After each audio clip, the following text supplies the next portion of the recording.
যে নিজেই লাইনে নাই, যে নিজে পথে নাই, পথভ্রষ্ট জীব, সে যাদের জন্ম দেবে তাদেরকে কি দিয়ে যাবে? হরিনাম শুনতে হবে।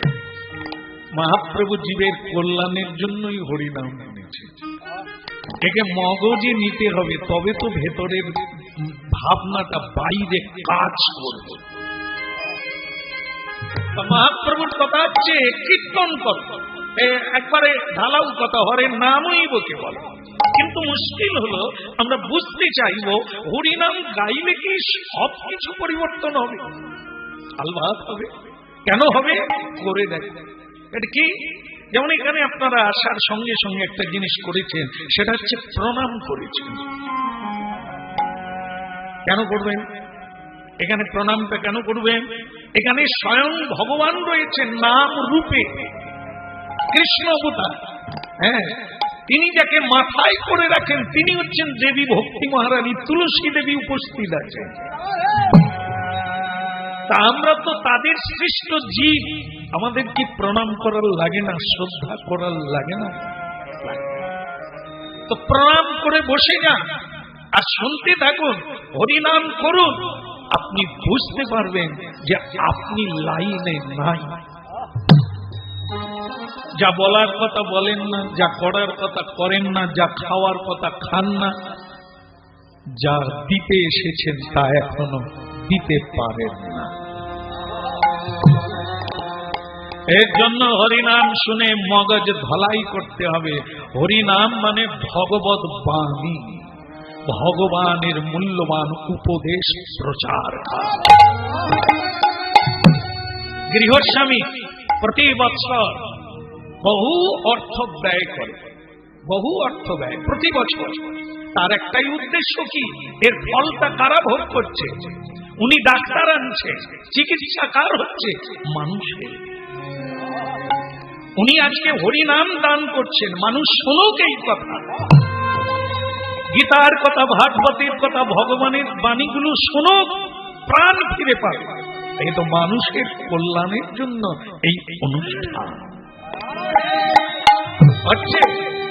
এর দ্বারাই হচ্ছে আজকে অগণিত কৃষ্ণ ভক্ত তৈরি হচ্ছে।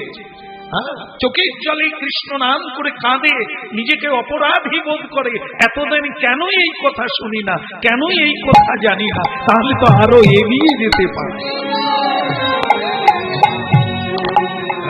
ধন্য ধন্য কলি যুগ সর্বযুগ সারে, ধন্য ধন্য কলি যুগ সর্বযুগ সারে।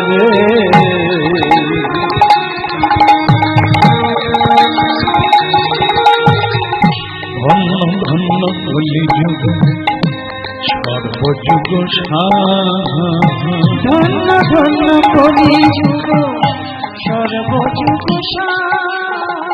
এই হরিনাম সংকীর্তন যাহাতে প্রচার, এই হরিনাম সংকীর্তন যাহাতে প্রচার।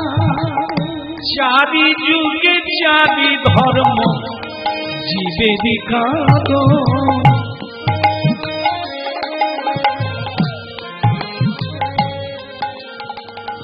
কলি যুগের ধর্ম হয় নাম সংকীর্তন, নাম সংকীর্তন। ধন্য ধন্য কলি যুগ সর্বযুগ সারে, ধন্য ধন্য কলি যুগ সর্বযুগ সারে।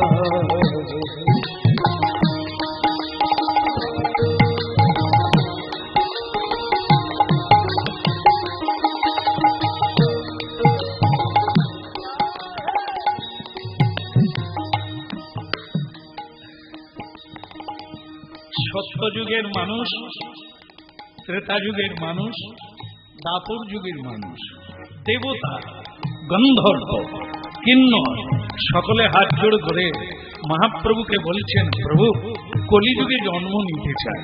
কেন? বলে হরি নামের আনন্দ নিতে চায়, তাই আমরা কলিযুগে জন্ম নিতে চাই। মহাপ্রভু বললেন, সে ভাগ্য তোমাদের নাই। কলিযুগে জন্ম নিতে গেলে, হরি নামে যোগদান করতে গেলে অনেকটা পুণ্য সঞ্চয় করতে হয়, ভাগ্য তৈরি করতে হয়।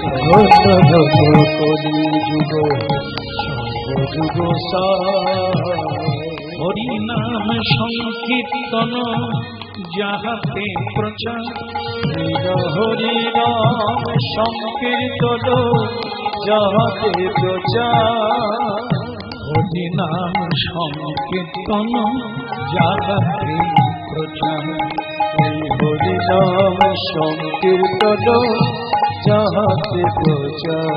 হরে কৃষ্ণ কৃষ্ণ কৃষ্ণ হরে হরে, হরে রাম রাম রাম হরে হরে। হরে কৃষ্ণ কৃষ্ণ কৃষ্ণ হরে হরে, হরে রাম রাম রাম হরে হরে। হরে কৃষ্ণ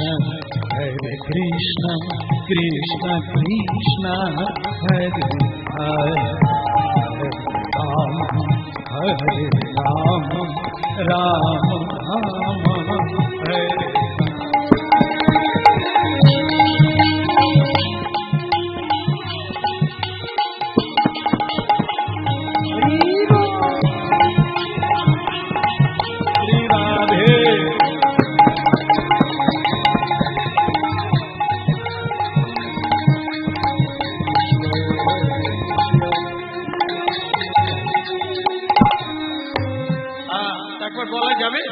বলা যাবে রাধা মাধব কি? সেই তো এরকম করে রাখছে, একটু খুলে দিলেই তো হয়ে যায়। রাধা মাধব কি? হ্যাঁ, না করার চাইতে করা ভালো, হ্যাঁ কি না? না করার চাইতে করা ভালো, না বলার চাইতে বলা ভালো, না চলার চাইতে চলা ভালো। যদি না চলো জং ধরে যাবে গো, ঔষধ খেয়ে খেয়ে হাল্লা হয়ে যাবে। बोलते बोलते बोला, चलते चलते चला, ऐसा ही जिंदगी है। বলতে থাকো, নাহলে ভুলে যাবে, আর ভুলেছো তো মরেছো। এই ভুলে গেছো বলে আজ তোমার বাড়ি কোথায়, আছো কোথায়। জানেন তো, একটা জমিদারের বাড়িতে ডাকাত ঢুকেছিল, জানেন তো? ডাকাত ঢুকে টাকা পয়সা তো নিল, তাদের বাড়ির বাচ্চাটাকেও চুরি করে নিয়ে চলে। টাকা পয়সার সঙ্গে পুত্র ধন, একটাই ছেলে, তাকেও কাঁধে করে নিয়ে চলে গেল। ডাকাতের বাড়ি কোথায়, থাকে কোথায়, কে বা জানে। অনেক খোঁজাখুঁজি হলো, পাওয়া গেল না। ছেলেটা শিশুকাল থেকে ডাকাতের বাড়িতে মানুষ হচ্ছে। এ কাহিনী শুরু হলো আপনাদের জন্য, আমাদের জন্য। আমরা ডাকাতের বাড়িতে নাই তো।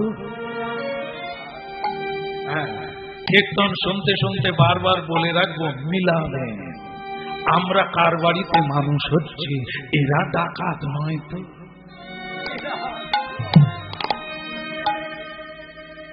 কীর্তন না, আধ্যাত্মিক তত্ত্ব। হ্যাঁ, এই হচ্ছে জীবন দর্শন। নিজেকে দেখতে পাবো কোন জায়গায় দাঁড়িয়ে আছে।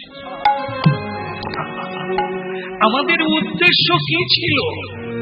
ছেলে মেয়ের বাবা হওয়া, এটাই কি মনুষ্য জীবনের সার্থকতা, না আর কিছু? এটাই খুলে দেবে দরজা, এটাই জানা হয়ে যাবে যদি হরি নাম শ্রবণ করি। খোকা, এই ডাকাতের বাড়িতে ছেলে মানুষ হচ্ছে, বড় হয়ে গেল, যুবক হয়ে গেল, 18 বৎসর বয়স। ডাকাতরা কি করে? তিলক দেয়? ডাকাত তিলক দেয়নি। আপনি আসলে ডাকাত দেখেন। জয় মা কালী। करकट वाली लाल तिलक करकट। और क्या खाता है क्या? আসলে কি জানেন তো, দেখবেন আপনার একটু, যেহেতু চোখ কান খোলা, কই বাত নেই, বেশি বোঝাবার লাগবে না।